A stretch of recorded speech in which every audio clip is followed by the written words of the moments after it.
Welcome to Table Salt. Hey. We're so glad that you're here. We're starting a brand new series called Hope Arrives. Yes. Yes? No. No. Hope is here. We're starting a brand new series called Hope is Here. Yes. We're joined with Pastor Jeremy Fisher.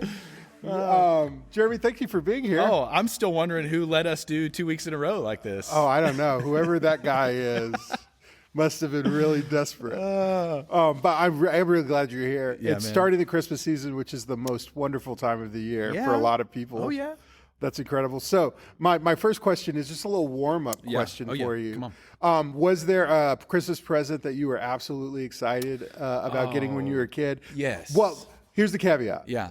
That you knew you were going to get. Okay, so I don't know if this counts. Okay. But I was one of those kids that snuck under the tree carefully. Oh, no. It was me. I peeled the wrapping paper open, peeked, made sure it was that gift, taped it back up, and went back to my room and Did you ever get caught? I pretended I was so surprised Christmas morning. Mom, if you're watching this, I'm so sorry. Unbelievable. There was an incident in my family with a Nintendo concerning that. Were you the one? It did not go well for us, but that's another story. You were the peeker.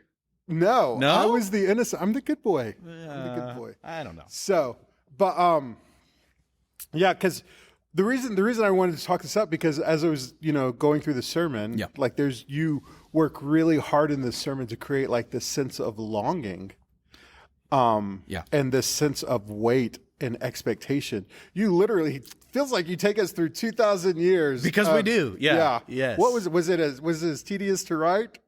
Yeah, well, man, I'll tell you, we had to kind of paint the picture of things getting really bleak and really dark before the light of the world shows up, Right. Before hope arises. Yeah, and there's like this progression where this happens and you're just like, oh, I hope that's, Yeah. and then no, Yeah. and then the king shows up and then no, and then it just feels like prophets, judges, you think that you're stopping along the way. This is it. But you're always waiting for something along the way. Kind of mirrors the human experience a little bit, sure. Just longing for so many different things you think will be the answer, but ultimately it's Jesus. Yeah.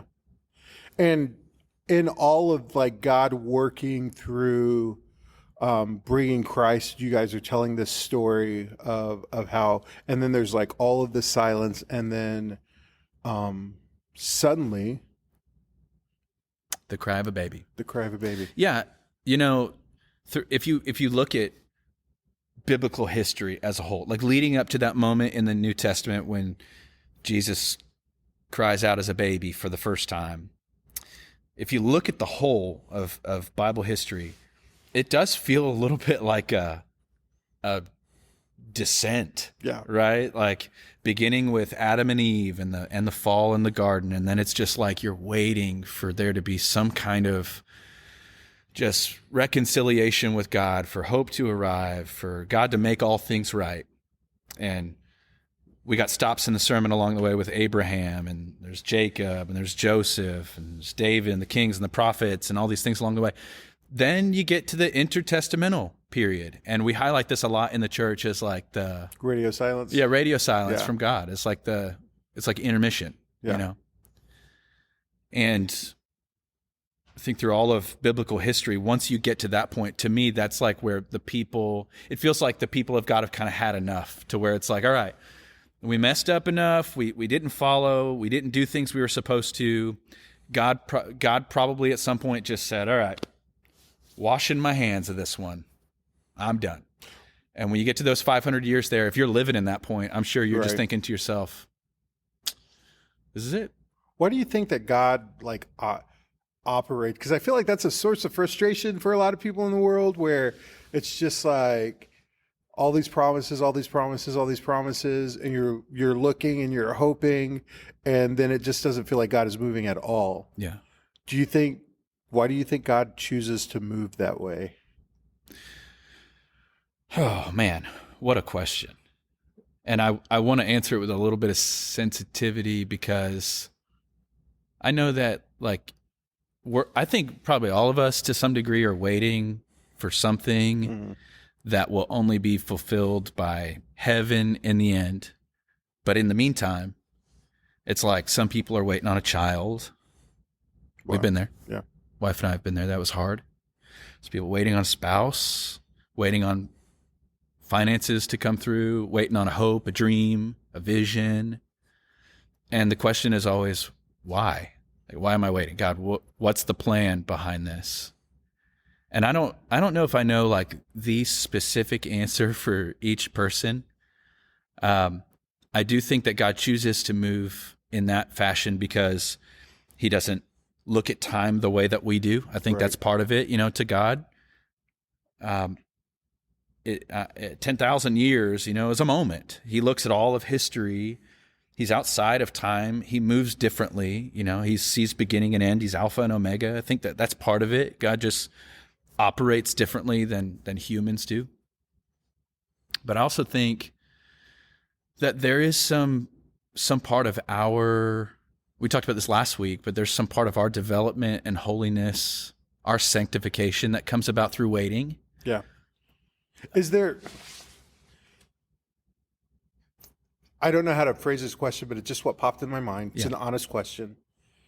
What is hope? And is it possible to have hope without longing? That's literally what popped in my mind. Oh man. No, I don't. I think that just the nature of hope itself is that you're looking towards something because the current is not how it should be. Like the present is not how it should be. Yeah. Part of the prerequisite, feels like the ingredients to hope is like present circumstances that are not what you want. Yeah. But that's not what hope is. Hope is not longing. No. What is it? No. Well, not to be too direct or again, I want you to be very. It just feels. To me, it feels a little bit like this belongs on a Hallmark card, or a mug, but it is Jesus. It is our redemption. It's him finishing the rest of the story, because what we're in right now, this life, what a tragedy if this is it. Right? Like if it all amounts to wife, kids, money, house, retirement at 65, leaving a legacy, passing on something, that's nice. But what after? What's next? Yeah. To me, it's Jesus. Hope is Jesus. And without him, you take Jesus out of the mix. Oh man. What's the point? Yeah. So Jesus is hope because he's the answer to the what now, or the what's next. Exactly. Yes. Yeah. To all of the, there's this prophecy that's given in the book of Isaiah, where this king has a army that's beaten down on the doors of his city, and God comes in and tells him, okay, I'm going to deliver you from this. I'm going to give you a wonderful counselor, I'm going to be a mighty God for you. I'm going to be an everlasting Father. He gives all these names. I'll be the Prince of Peace, whatever. Mm-hmm. He gives all these names, and he's speaking about Jesus. And I imagine if you're that king in that moment and you're hearing this prophecy, you're probably thinking to yourself, well, that's all well and good. I love that you're going to be these things for me. But right now there's an army at the door. Right. And I have very real needs now. For sure. But I love it because it's speaking to what the ultimate problem is here, is that even if an army comes in and wipes things out, let's say maybe things work out, maybe there is no army, maybe you're dealing with something completely different. Maybe it's a financial burden, maybe it's a family you're trying to create and it's not working out the way that you want it to. Whatever your missed expectation is, fill in the blank. Even if you don't get that, at the end of it all, you're going to have to face death. You're going to have to go into the afterlife. What then? Like, that's the big question, not what happens here, but what happens next. And without Jesus, there's just no hope. Yeah. So he's speaking to all these things in the prophecy.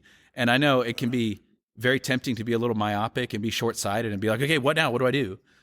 But ultimately, the thing that God is speaking to here is, I'm not going to just meet your needs now. Yeah. But I'm going to meet your needs in the afterlife, with what's to come, with the not just the Alpha, but the Omega, the end. It seems I just admit, like to say to someone who's longing or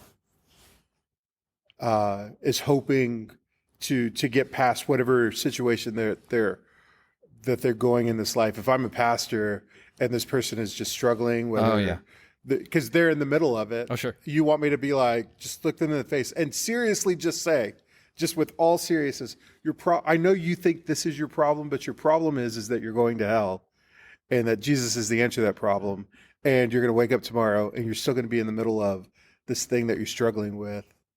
Is that unsatisfying? No. Well, yes. I think that there's That's definitely I'd say that there's definitely some tact to this approach here. Yeah. Somebody's dealing with something. I wouldn't lead with that. No way. I know you want this, but what you really need is Jesus. Yeah, exactly. Yeah. I would lead with that.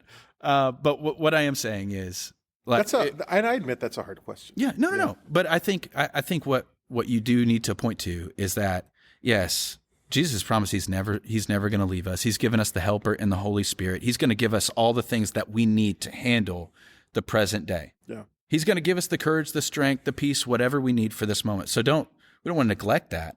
That's going to happen. Yeah. But ultimately, he's going to take care of what's to come as well. I just wouldn't, when you're dealing with somebody that's in the thick of it, I just know personally we're going to get real on table salt here, but I just know personally when my wife and I were walking through infertility, when we were going through the miscarriage saga, we'd miscarried 3 times, back to back to back. And the most unhelpful thing for me was when well-meaning Christians would come by and they would say, "Oh, your babies are in heaven. Yeah. Don't even worry about that. God's got them in his arms." Well, that's true. I think that's a beautiful thing, and that's a comfort, but not necessarily what I needed to hear in the moment, because we were grieving then with our present circumstances. What did you need to hear? What I needed to hear is that he's with you now. Yeah. He's gonna be with you in the future. This sucks. This is hard.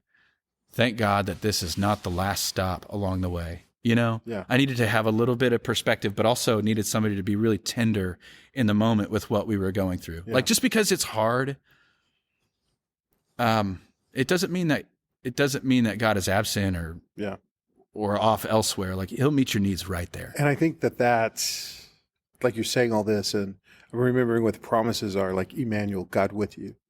And there's nothing in Scripture that ever says, "Believe in me and I'm going to make all your problems go away." He says, "In this world you will have problems, but take heart, I have overcome the world." Yeah. And it's the reminder all the time, not that we're not going to have struggles. Like, believing in Christ doesn't pay your bills. That's not the point. Yeah. The point is, and I think you said it, and I think you said it exactly right. In his mercy, God says, "You are not alone now. I'm with you in the thick of it, and I will be with you at the end of it." And that's hope. That's hope. Man, that's really good. That's really good. What I know that there's lots of people watching. Some people stumbled across us because they probably Googled hope, or there are other community groups right now. Holiday season is hard for some people for lots of reasons. Crushing, yes. Yeah. Yes. And how can they experience, for those people, how can they experience this hope that has arrived? Yeah. I would encourage people. Well, let me just break this into a couple things here real quick. I would encourage believers during this time to recognize that this is a super joyous time to celebrate the arrival and birth of Christ, but also to remember that this is a really tough time for so many people. Right. Even our church will host the Comfort and Joy service for people that have gone through loss during this year. And while this is such a joyous time for so many, it can be heartbreaking for some. And so I would say, for believers, celebrate during this time for sure, but also I would be sensitive and be aware of those that maybe you're feeling a little raw during this time. And to answer directly what you were saying, for those that are feeling a little bit like this is not a time I want to celebrate, this just feels like a search for me, I would kind of take a page from this sermon this week and zoom out a little bit of what your history is, what you've found yourself in the middle of, because maybe this is a bit of an intermission or an intertestamental period. Maybe this is a time when it's going to feel a little dark and a little silent. But I think while we're sitting here on this stage, I'm reminded of the way that God often works. And he's kind of like he's like a director of a play. You know, you can see all the characters on the stage moving in and out, and the curtain drops. And when it arises, it's a whole new scene, different characters, different people moving around. But the one that is in control of it all is backstage, moving things piece by piece, person by person, line by line, setting by setting. He's in control of it all. Though you may never see his hand. Right. He's at work in all these things. I would encourage people during this time, if you feel like, man, I'm just lacking a little bit of hope, zoom out and just dare to trust God during this time that maybe, just maybe, he's at work. He's taking care of you. He's loving you. He's holding you in his hands. Trust him. Incredible. Thank you, Jeremy. Yeah. Thank you guys for joining us today. I don't know what brought you here. I don't know if you're in your community group right now and you're about to have this incredible conversation about what it means that hope has arrived. I don't know if you Googled us because you were hurting, but I want you to know that wherever you are, whatever it is you're going through, if you need something, you can reach out to us. Yeah. The easiest thing to do is text the phrase See Life Connect to 31996. You can schedule a time to have a face-to-face with me over Zoom. And we can talk about whatever it is that you need. Whatever you need, we want to help you because you're not alone. Yeah. We're in this together. And if you'd like to see a Comfort and Joy service, you can find that on our YouTube channel, some past ones that we've done, and find out more about the upcoming service at seelifec.com. We love you guys. We'll see you next time.